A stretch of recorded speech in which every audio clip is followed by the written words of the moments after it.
I'm going to begin in the spirit of acknowledgement by inviting you or asking you to do me a personal favor, which is to do a small church thing in a big church and greet your neighbor.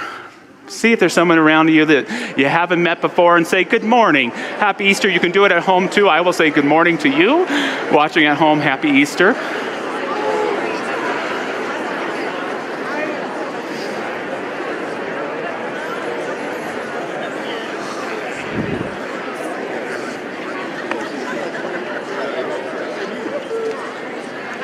Oh, I feel like a human being again. Oh, this is nice. Happy birthday, brother. Todd. You know, I love the Easter holiday as much as any of them because it not only tells the story of Christ, but to me it also is the holiday that comes closest to telling the story of the human spirit. And I hope that in the Easter story as well, that you can find perhaps a little bit of your own story in the Easter story. And I would ask you this morning to consider, do you believe in a part of yourself that is everlasting? Do you believe that there is a part of you that has eternal life, an eternal spirit? I don't mean like being a ghost after you passed on, although I do remember I had the honor of working with a woman for her memorial service before she was transitioning, and we were planning eulogy and song and all of that, and eventually she threw all her papers down and she said, Josh, just make sure no one says anything that's going to make me want to get up and leave the room, okay? Good role for a memorial service. Nor do I mean everlasting life in the sense of a life in heaven, which I believe in heaven. I've just never been there. But the eternal life that I'm talking about, the spirit everlasting, is something that I feel is available to each of us right here and right now. That it is an essential part of the Easter story, that you have a spirit everlasting, that you can experience in your life today. It might be in glimpses, but it's something so powerful when we practice and understand these teachings of Jesus that it can help us overcome any obstacle. The mystic William Blake famously said, "To see a world in a grain of sand and a heaven in a wild flower, hold infinity in the palm of your hand and eternity in an hour." Those aren't just pretty poetic words to me. They're something that's available to each one of us when we connect with this inner life within us, when we allow it to return to life in all of our affairs today. The Easter story is the greatest story ever told, not just because of its religious significance, but because of its powerful narrative. How many stories have, like the Easter story, where the hero dies near the end? And he's murdered not by some supervillain like Thanos, but by, all in all, people you consider to be good people, you hope would be good people. Theologians have argued for thousands of years who killed Jesus.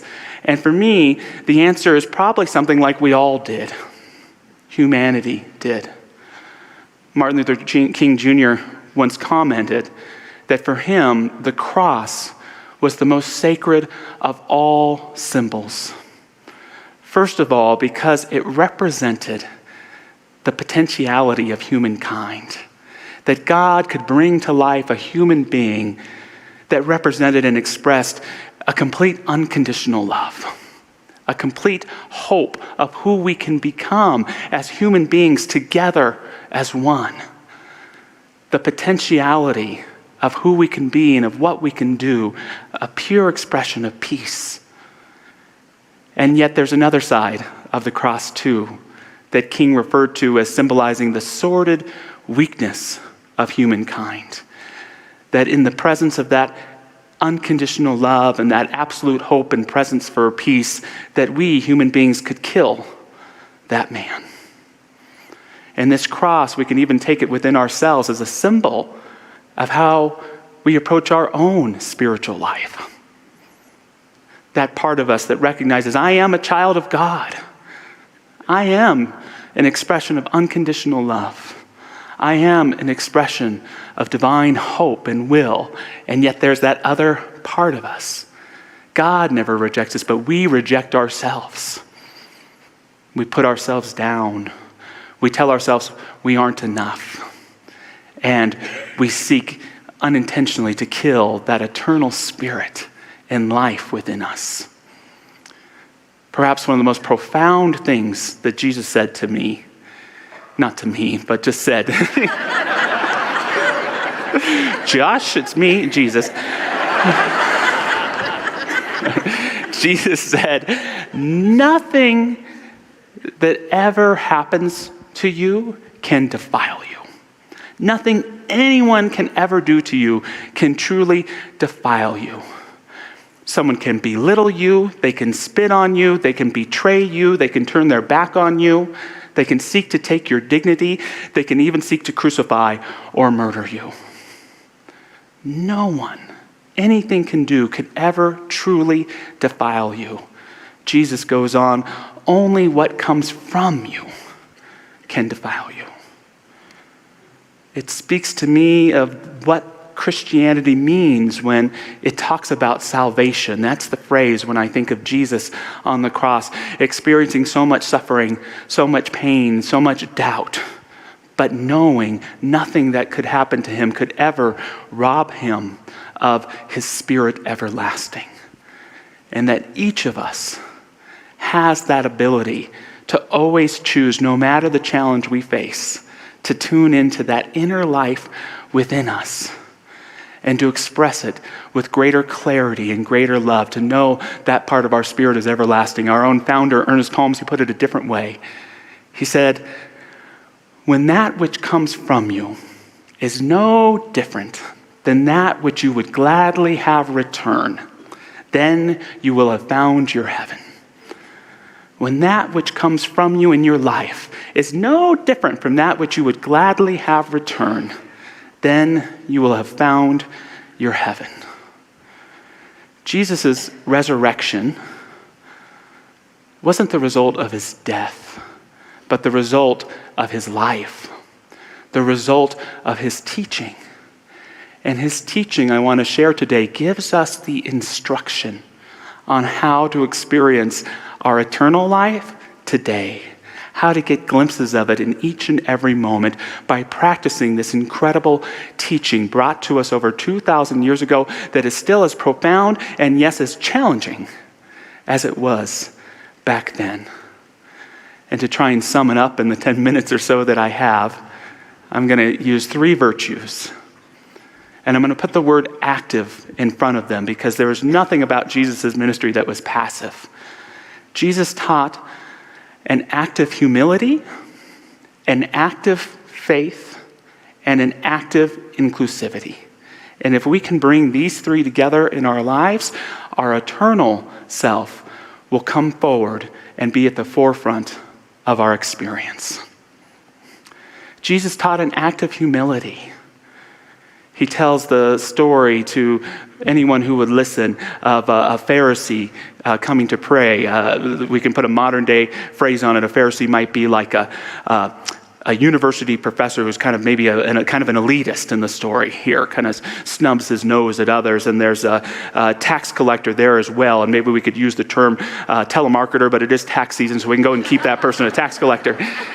And the Pharisee prays, well, God, at least I'm not like this telemarketer over here. At least I'm not calling people at 7 a.m, that kind of thing. And Jesus says that the tax collector says, Lord, have mercy on me, a sinner. And Jesus goes on to say that he who exalts himself will be humbled, but he who humbles himself will be exalted. A passive humility just seeks to not be so prideful, but an active humility steps into it, steps into teaching what Jesus taught, that the person who is greatest among you, it becomes your servant, to always put others first. Jesus' disciples, they can be a little bit egotistical sometimes. And they say things to Jesus like, when we go into the kingdom of heaven in the afterlife, can we be like your entourage?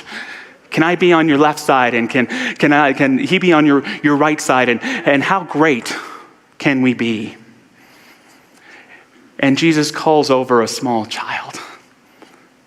And he says to the disciples that in order to enter the kingdom of heaven, you must be like a little child. You must humble yourself like a child. This is an act of humility where we sometimes see those so-called least among us as the strongest and the most powerful as we step into humility in our everyday lives. Benjamin Franklin, perhaps the first great American mind before he was a founding father, he was a scientist, and he famously took 12 virtues that he thought were the most important virtues that they were, and he sought to practice them every day. And he actually kept kind of a calendar and would mark where he missed the mark. Pretty cool, huh? And a friend looked at his list of virtues and said, Ben, you're kind of missing an important one. Humility. And he even added to Ben that I noticed that when you speak, you seek to lack it sometimes. And Franklin would come to believe that humility was the greatest of all virtues. He would share, there is perhaps no one of our natural passions so hard to subdue as pride. Beat it down, stifle it, mortify it as much as one pleases, it is still alive. Even if I could conceive that I had completely overcome it, I should probably be proud of my humility. So it's not easy, but sometimes it means being willing to even accept your human foibles in jest. A passive humility still has us carrying around this image of trying to be a perfect person. Humility allows us to accept ourselves just as we are. I had a reminder of this myself 2 weeks ago. I came to church. I walked out of my car. I looked down, and this is what I saw. 2 shoes, similar in shape and size, but 2 different colors, one black and one brown. And immediately my pride spoke up. You can't go into the church like this. You've got to get home. What's wrong with you? Thank God it's not Easter, at least, right? But I knew I had that choice to be humble, right? I had that choice to embrace my mistake, and maybe the next time you walk out your door with 2 different colored shoes, you say, hey, I'm just like Reverend Josh, and accept yourself a little better. We can all try to be an example in practicing that self-acceptance, that humility that allows us to always seek to make whoever is around us the most important, the most special. What a gift when we can do that. What a gift when we think about the people who've done that for us in our lives. Jesus taught an active humility, and he also taught an active faith. For me, a passive faith has beliefs about all sorts of things and spiritual things, and it maybe sees God in the church somewhere, and maybe in the scriptures, and maybe in some beautiful spots in nature. But an active faith seeks to take God with you wherever you go, wherever you are. It's not just the faith of belief, but it's the faith of the principle of recognizing that no matter what situation I'm in, I honor and recognize that there is a power greater than I am that can come through, and that this power has the ability to make a way where there seems no way, that it has the ability to bring forth blessings beyond my comprehension, that it has the power and the presence to heal, to bring together, to forgive, to demonstrate grace. I'm inspired by the story of Rabbi Philip Lazowski, who as a young boy in Poland in 1941 during World War II, a Jewish boy, he was outcast from the city. And he lived in another place, and as the war was dragging on, the Jewish people were being gathered all together, and he knew that many of them were being sent to their extermination. Here he is, just a little boy, and what he was able to notice is that the people who weren't being sent seemed to be those who had a trade, like a doctor or a cobbler or a carpenter. And he saw a woman there in a nurse's outfit 2 little girls with her. And he walked up to her and he said, "Will you be my mom?" And she said, "I've got 2 little girls here. Why not have one more? Grab onto my dress." And I think about the courage it must have taken for that woman to do just that. And it strikes me as I think today that there may be people in Ukraine or in other parts of the world who are going through these similar struggles and similar pains. So he held on to the dress, and the Nazis passed them over, and they were separated, and the boy thought he would never see them again.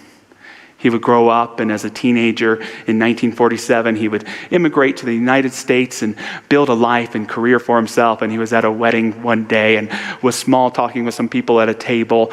And a woman asked him where he was from, and he shared the city that he had been outcast to. And she said, "I know a family that has a beautiful story about saving a young boy's life during World War II. And he responded with excitement, "I was that boy! I was that boy!" And she was able to put him in touch with the mother, and they were able to talk, and he went and visited the mother, and he saw the daughters all grown up. One of them was named Ruth, and he began to take a liking to her and has liked her for almost 70 years. And we have a picture of Rabbi Philip and Ruth.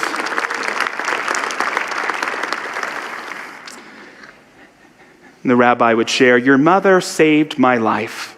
I then married you. And that's how our family began.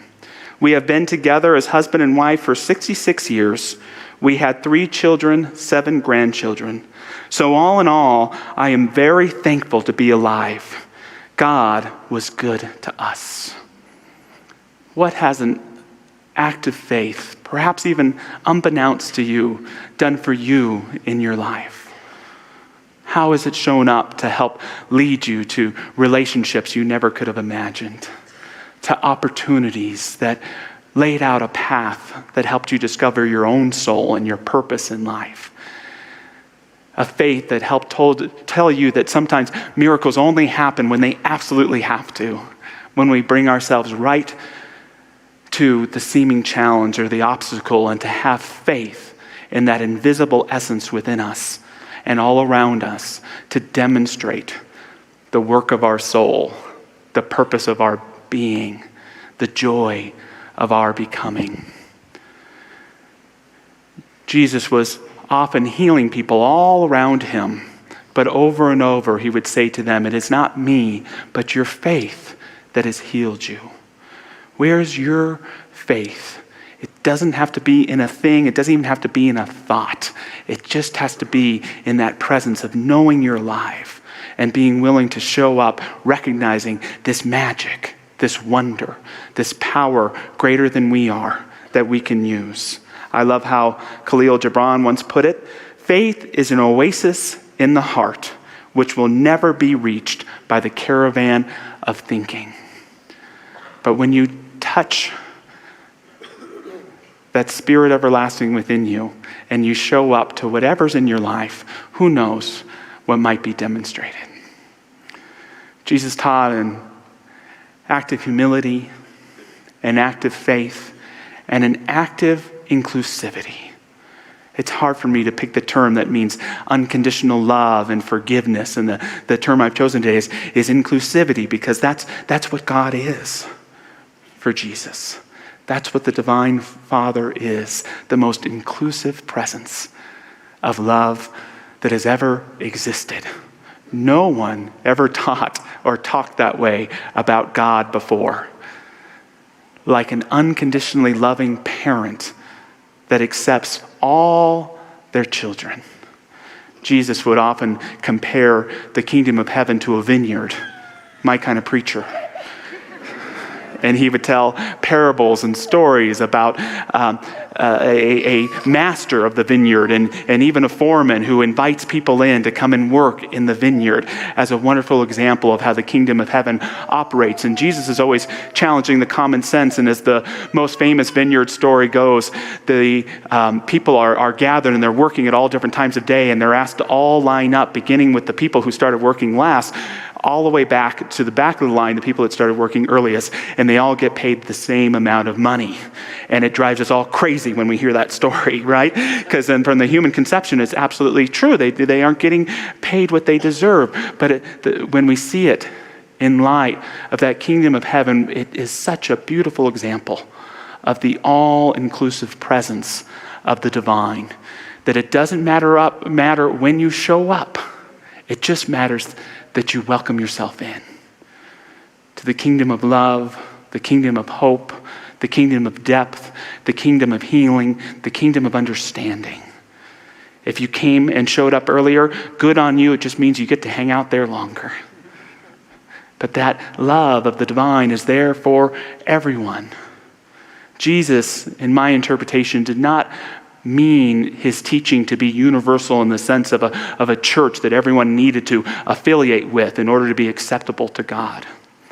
Jesus meant his teaching to say that it is a universal teaching because of a universal loving God that loves you no matter your faith, no matter the geography of your birth, no matter your orientation of whatever it may be in life. All are welcome here. All are welcome in that divinity. And God never rejects us, but we can reject ourselves. A passive inclusivity is just saying, I believe in inclusivity. It's that sign on some churches that say, all are welcome here, which is a wonderful thing to say. But what does it mean to live in inclusivity? What does it mean, as Jesus would say, what credit is it to you just to love the people you love? Could we perhaps go as far as Gandhi did to say, I'm going to love the meanest of creation, even as oneself? What does it mean to actively seek people who think differently than you? What does it mean to open your heart to others that it may have been closed to? Is this not one of the major challenges of our times? I've learned in my own life that when I seek to open my heart to one, I can't leave it closed to another. What does it mean to make your heart a ground? Not that you have to agree with everybody or even like everybody, but what does it mean to make your heart a ground for healing, for forgiveness? Perhaps there's someone right now that it's time to let back into your heart again. Doesn't mean you don't need boundaries with them. Again, doesn't mean that you even have to talk to them. It just means that there's space in your heart for everyone again, as your divine Father, Mother, God would have it be as well. Humility, faith, inclusivity. These are the virtues that Christ invites us into. And when we practice them, we welcome the divine into our lives. When you practice humility, God enters. When you practice faith, God enters. When you practice inclusivity, God enters.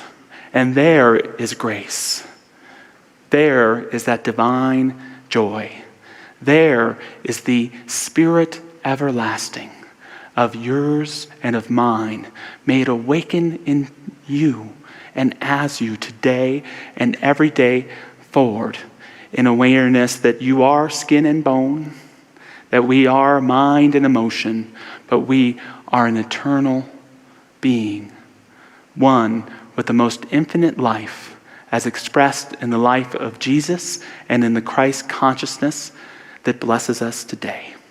So moving into a moment of prayer, if you so choose to join me, and I just want to invite all of our incredible prayer practitioners who might be present with us to stand and just hold consciousness.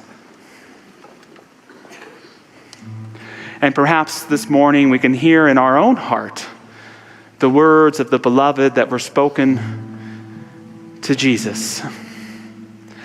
That I love you with an everlasting love. Yes, I believe there is a spirit right now speaking in the depth of each of our being, saying, I love you, my precious child, with an everlasting love. And thus it is our charge to not give in to the temporal, to let go of false senses of perfection, to release the criticism of our own lives or relationships, and just let that love in. Allow it to come through the cracks of an opening mind. Allow it to fit through the tiniest mustard seed sizes of faith that may be in our gut. To allow it to break any locks that might be around our heart center. For us to know that this eternal love that sent us the Christ is also sending a divine awakening for us today, individually and collectively. How might this love show up in your life today? With an acknowledgement of thanksgiving for the life you've had, for the people you love. With a moment of stillness, where God holds you in the center of its heart. To somewhere in the rat race, moving as fast as we can, trying to get things done, just a moment of grace that tells us that all is well with my soul. All is well. All is well, for all is God. And so it is.